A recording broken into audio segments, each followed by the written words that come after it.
I'm Rachel, and I'm 27 years old. For as long as I can remember, I've been the family's scapegoat for every issue and minor annoyance. If my brother failed an exam, it was because I diverted his attention by being there. If my sister's boyfriend broke up with her, she would cry about how fortunate she was to be single and somehow turn it into a personal attack on me. If my mother burned dinner, she would blame it on me. Regardless of the stress I caused her, I was the easy target that everyone could blame without facing any repercussions. I believe that every scapegoat has a pivotal moment when they realize their family never truly loved them. For me, that moment occurred at my sister Melanie's wedding. Melanie is 33 years older than me and has always been the golden child, the one who could do no wrong. Our parents showered her with praise and affection, had gone above and beyond to make her life easier when I was the family's errand runner and emotional punching bag. It was just the way things were. So when Melanie got engaged last year, it wasn't shocking that my parents expected me to help out financially. My family has money, but not enough to throw an extravagant wedding without assistance. I have a steady job and have been promised to pay half of the wedding expenses. But it wasn't a small sum. Melon wanted a fancy venue, an expensive dress, and a long guest list. The total cost was well over $40,000, so I thought maybe this was my chance to finally be accepted. I foolishly agreed at the time, thinking maybe if I helped out, they'd see me as more than just their family scapegoat. At least $20,000, but I told myself it was okay because it was for family, and even if they didn't treat me well, I still wanted to think I could make things right. Of course, I should have known better, but the disrespect began in little ways that I could almost ignore, like not being asked for my opinions or included in the wedding planning. When I tried to offer suggestions, Milan would wrinkle her nose and say something like, "Oh, that's not the case." I tried not to let it bother me too much, but things quickly got out of hand at the bridal shower. I arrived with a thoughtful gift, a personalized scrapbook of memories from our childhood filled with photos. The bridesmaids' dresses were chosen without consulting me, even though I was one of them. Melanie, our mom, and a few of Melanie's friends made all the little decisions. When our cousin gave her a generic scented candle, Melanie gushed about how thoughtful it was and how much she loved it. I felt embarrassed, but I bit my tongue again. The real breaking point, however, was at the rehearsal dinner the night before the wedding. It was a fancy event at a high-end restaurant with close friends and extended family in attendance. Melanie hardly looked at the small notes and heartfelt messages before setting them aside. Everyone was drinking, laughing, and celebrating, and even though I felt uncomfortable, I was trying to have fun. However, when the seating arrangements were announced, Melanie and her fiancé were seated in the middle of the long banquet table, surrounded by our parents, his parents, and the bridal party.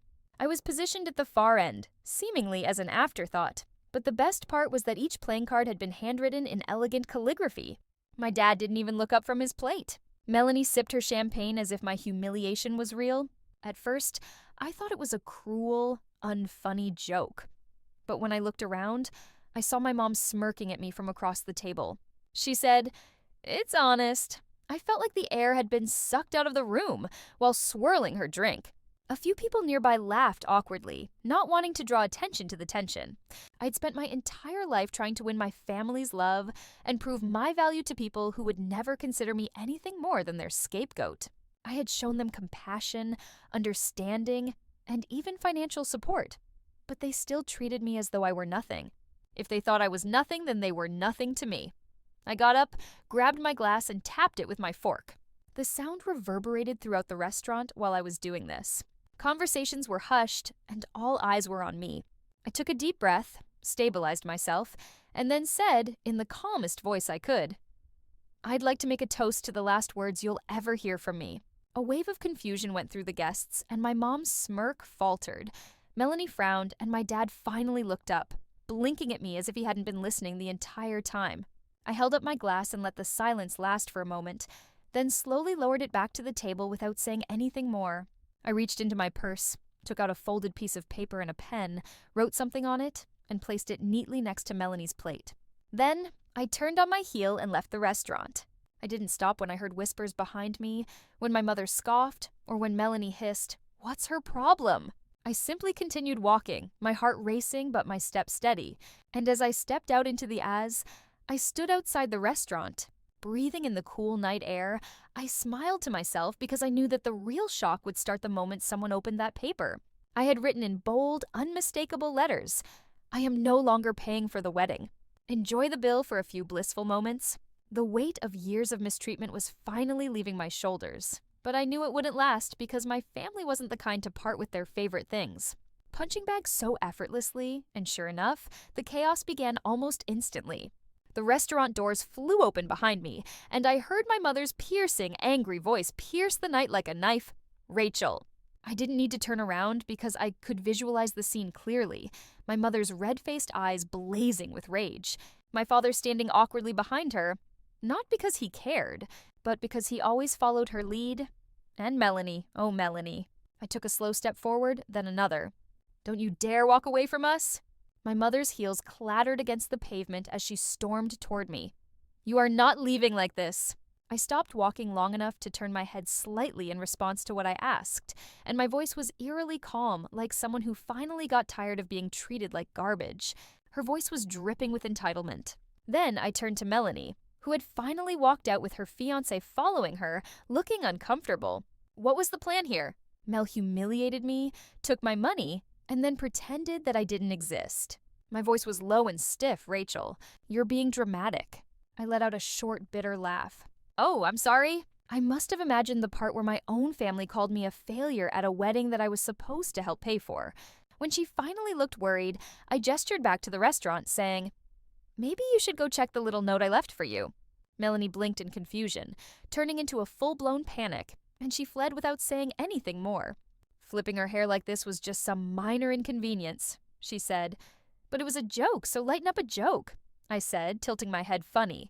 I took a step closer and told my mother, You mean the years of insult, the constant blame, the way you never once stood up for me? And she rounded on me. Her voice dropped to a dangerous hiss. You spoiled little brat? After everything we've done for you, you would pull something like this? Do you have any idea how much trouble you just caused? I met her gaze unflinching. I guess she finally read my note because Melanie stormed back outside with her eyes wide with panic. You can't do this, she spat, waving the piece of paper in my face. Why did you all expect me to pay for this wedding for once? She had no answer, and the silence between us was thick and suffocating. Then, from inside the restaurant, I heard Melanie screaming, What's wrong with you? A slow smirk appeared on my face. The venue is reserved, the caterers are paid, the dress, the flowers, the photographer. Everything is set in stone. I suppose you should have considered that before you chose to humiliate the person paying half of it. Then you called me a failure, and you can't expect a failure to come up with $20,000. Melanie made a strangled noise, as if she was physically trying to stop herself from screaming again. You don't understand. When her fiancé finally spoke, he rubbed his temples as if he were suffering from the worst migraine in the world. We don't have the money to cover this, he muttered, and Melanie turned to glare at him. Well, obviously we don't, David, she snapped. So what do you expect me to do? Not my problem, I said, and turned on my heel to leave, leaving behind me the indignant voices of my family. But I knew that this wasn't yet over because she was aware of my mother's next move, which was to try to manipulate me by guilt-tripping me and possibly lying to the venue and vendors to make it seem like my check was just delayed. If all else failed, she would try to ruin me, so let her try because, for the first time in my life, I wasn't going to be the one being walked all over. Instead, I was going to be the one watching them crash as I walked down the street, and the sound of my family's desperation reverberated in my... As I turned the corner, my phone buzzed in my pocket. I took it out expecting a message from my sister, but the screen lit up with my mom's number. I hesitated for a second before responding to Rachel, but I didn't look back. I had spent too many years looking over my shoulder, apologizing for things I never did, pretending to be something I wasn't just to keep the peace. Her voice was trembling as she said, Where are you? I'm leaving a mess you made. Don't try to guilt-trip me back. You can't do this. Her voice was sharp and frantic. Now you promised to pay for half, Rachel. Do you know what's going to happen? If you don't come through, the entire wedding will be ruined. Maybe you should have considered that before you dragged my name through the mud. She paused, and I could tell she was fighting back tears. I don't know how we'll fix this without you. I'm not fixing anything for you. I'm done. I said, my resolve hardening with every word. You don't get to treat me like a punching bag and then expect me to come running when you call, Rachel. There was no holding back now, so please just come back. I would rather not deal with this. It's too much. The begging, the pleading, it was also predictable. She had done this before, tried to manipulate me into doing what she wanted when everything fell apart. But this time, I wasn't going to fall for it. "I'm sorry," I said, letting the finality of my words sink in, "but I'm not coming back. You'll have to figure it out without me." I hung up before she could say anything else. I took a deep breath, feeling the tension of the last few days start to leave me. This wasn't my problem. Not even 5 minutes later, though, my phone buzzed again, this time with a text from my dad saying, "This is urgent." I rolled my eyes because they were getting desperate, and I wasn't in the mood to deal with him, but I had a feeling that this would be the last straw. If I answered, it would probably be another round of manipulation, but I couldn't let it go, so I tapped the screen and called him back, Rachel. My dad's voice was as smooth as usual, but there was a hint of bitterness in it that wasn't there before. "We need to talk about this situation." So I asked in a flat tone, "What is the situation where I'm being treated like a family failure?" He sighed, and I could hear the weight of the conversation bearing down on him. "This isn't just about the money. It's about your sister's big day. Melon's devastated. Funny," I said. He said, "This is not the time," his voice rising slightly, "because she's already had a meltdown, and we can't fix it if you don't come back and do what you promised." I felt my patience slipping, and I didn't promise to be a doormat. I remember her being pretty devastated when she decided to humiliate me at the wedding, calling me a failure in front of everyone. "How's that for family support, Rachel?" A chasm, then in a voice so low it sounded almost like he was talking to himself. He said, "Shek, you know you were the failure, and we've all been trying to cover for you. But it's always the same, isn't it? You've never been good enough, always making excuses. You were supposed to pay for half of this wedding, Rachel, and this was your chance to show you could contribute. But you're just proving them right." I took a deep breath and said the words I should have said years ago. "You know what, Dad? I don't care what you think of me anymore. You can't keep blaming me for everything. I'm not your scapegoat." His voice flared with anger, but I interrupted him before he could respond. "This is where I draw the line. You've crossed it, and I'm not coming back." The weight of all those years of disappointment was sitting in my chest, but I wasn't going to let him be with me now. Not after everything. I ended the call before he could say anything else. I stood there for a moment, feeling the weight of my decision sinking in. I had finally taken charge and stood up for myself, but I knew this was only the beginning. I turned to go home with the first genuine sense of freedom I'd felt in years. They were desperate now, and I knew it was only a matter of time until they stopped. Tried to make me feel bad once more, but I wasn't going to allow that to happen, or allow them to break me any longer. The following days were a haze of irate texts and frantic phone calls, and my family was in full-blown panic mode, attempting to save what remained of the wedding. I watched from a distance as their meticulously planned facade started to fall apart, and it didn't take long for the reality of my withdrawal to set in at my sister's idyllic wedding. I was sitting in my living room one evening when I heard a loud knock on my door. I wasn't expecting anyone, especially not the people who had caused so much chaos in my life, so I took a deep breath to prepare myself for what was about to happen. Sure enough, when I opened the door, my parents and sister Melanie were standing on my doorstep. I tried to keep my emotions in check. I don't think there's anything left to talk about, so I stood in the doorway with my arms crossed and didn't move to let them in. The sight of them, especially Melanie's tear-streaked face, made it difficult. They looked like a broken family, desperate and defeated. "Rachel, we need to talk," my mom said in a tight, angry voice. "You've caused a disaster. The wedding's in ruins, and it's all your fault. I'm the problem. I'm the failure, and you don't get to come to me for help." Now, Melanie, the alleged victim in all of this, is trembling, her hands shaking. "This is unfair, Rachel. You promised to help, and you ruined everything. This wedding was supposed to be the happiest day of my life, and you ruined it." Her voice cracked, and for a brief moment, I nearly felt bad. But I didn't ruin anything I said. Mom interrupted Melanie before she could reply, her tone stern and threatening. "You don't get to walk away from this, Rachel. You promised to pay for half of that wedding, and because of you, everything is falling apart. We've been covering for you for years, but we can't do it anymore. You need to make this right. It's about me. You're the one who chose to humiliate me in front of everyone. Don't you dare come here now, acting like I'm the villain in this story." My dad said, "I'm not going to be the one you blame anymore. I'm done with this. I'm done with all of you." "You can't be done, Rachel." He stepped forward, his face a mask of desperation, and pleaded, "Please, we need you at this wedding." I felt the weight of all the years I'd spent trying to live up to their expectations, but I did make it right.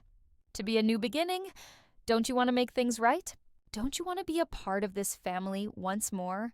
I met his eyes, and I mean the family that has always used me as a scapegoat, the family that has never once taken into account my feelings or the experiences I've had, the family that called me a failure in front of everyone. I'm not going back to this. I've been trying to make it work for years, and every time I do, you all just pull me down once more, Mom. I asked firmly. And now that I'm finally standing up for myself, you're making a huge mistake. Rachel Melanie interrupted, her voice dripping with venom. You're going to regret this. You've ruined my wedding. You've ruined everything. My face is twisted with frustration. You believe that you're the only one who has ever been hurt. You believe that we haven't made sacrifices for you. We've done everything for you, and this is how you repay us by setting boundaries. Rachel, you're being selfish. My dad said, you think this is about you? It's about the family. It's about us. Don't you care at all? I've cared for far too long. I laughed. You're right. I will regret this, but not in the way you think I'll regret not doing this sooner. I could see it in their eyes, their anger, their frustration. They were trying to manipulate me to make me feel guilty again. My voice is now piercing the tension like a knife, but I'm done fixing everything for other people while no one ever does anything for me. I'm done acting like I have to be a part of this toxic mess. They stood there for a moment, stunned by what I said, but I wasn't done. I want you all to go, Rachel. My mom started, but I interrupted her. This conversation is over. No longer your punching bag. I've lived my entire life as the person you always blame when something goes wrong. I've lived my entire life cleaning up after you as the good girl, acting as though I don't have my dreams or life. But now I'm done with all of you. I looked at each of you individually, watching as the shock set in, not expecting this, not prepared for me to finally say no leave. I said again, my voice unwavering now for a while. None of them moved, but then gradually, my dad stepped back, his face full of shock and anger. Melanie's eyes were wide with shock and anger and followed suit.